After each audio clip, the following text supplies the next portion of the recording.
Hello everyone, this is Vishwa Pradeep Hagalwadi.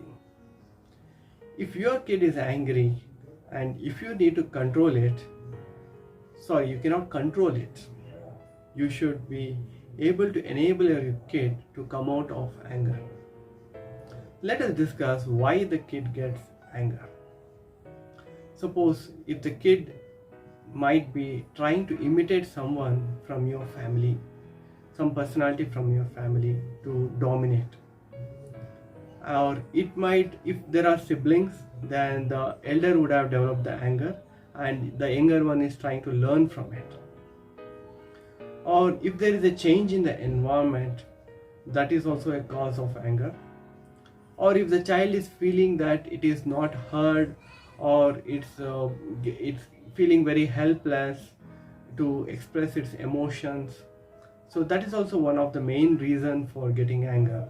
So spend at least 15 minutes daily to listen to your kid and hear the kid's feelings, so that this will be a best medicine to control the anger of your kid. And also, if your kid gets anger, never ever you should get anger. So you should not get yield to your kid's anger. So since you will be setting a role model to your kid, so your kid will be learning from you. So when you stay calm and try to handle the situation, and definitely your kid will learn from you and try to imbibe those qualities to be calm in the such situations.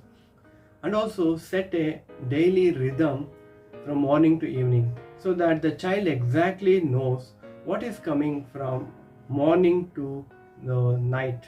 So all the activities are listed. So either it might be from breakfast, lunch activities, evening snacks, playtime, and homework time. So everything will be a rhythm.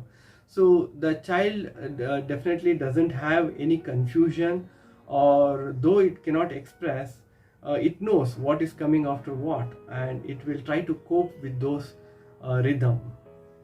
So if you can follow these things, then definitely you can understand why the anger is there, and you can help your kid to come out of this anger. Thank you so much.